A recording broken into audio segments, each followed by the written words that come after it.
Hello நண்பர்களே வாங்க. இன்னைக்கு பரபரப்பான நியூஸ் அப்படின்னா பார்த்தீங்கன்னா, அரசு ஊழியர் ஆசிரியர்களுக்கு நாங்க ஓய்வூதிய திட்டம் கொண்டு வரோம் அப்படின்னு மாநில அரசு திரு மு.க. ஸ்டாலின் அவர்கள் இன்னைக்கு அறிவிச்சிருக்காரு.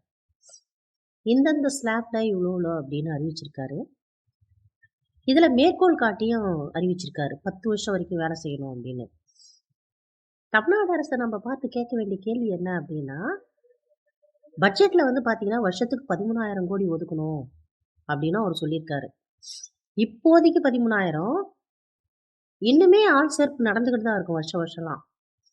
ஏற்கனவே அரசு ஊழியர்களுக்கு பார்த்தீங்க அப்படின்னா வயசு இன்க்ரீஸ் பண்ணியிருக்கு ஏடிஎம்கே ஆட்சியில ஒரு வருடம்.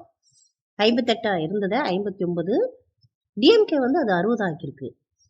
அதுலயே மக்கள் கொஞ்சம் ஏன் அப்படின்னா அந்த ஏஜ் லிமிட் அப்படின்னு ஒரு வரைமுறை இருந்தது, ஒரு 58 அப்படின்னு.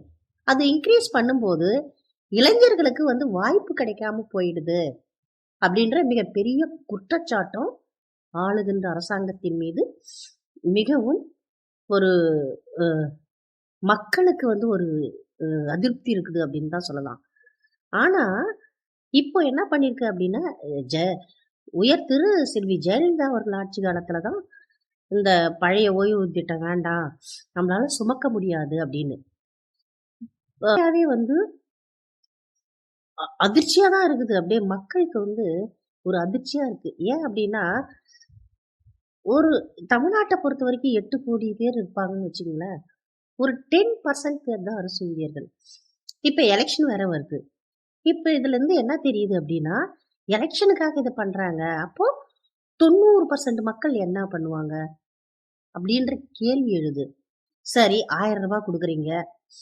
அதுக்கப்புறம் கிராமப்புற பெண்களுக்கு ஊரக இது மகாத்மா காந்தி ஊரக வேலைவாய்ப்பு திட்டம்னு இருந்துச்சு. இப்ப மத்திய அரசு பேர் மாத்திருக்கு. சரி, அது இருக்கு. நகர்ப்புறத்துல இருக்கிற ஏழை பெண்களுக்கு அரசாங்கம் என்ன செஞ்சுச்சு? அந்த மாதிரியான ஒரு கேள்வி மக்கள் மத்தியில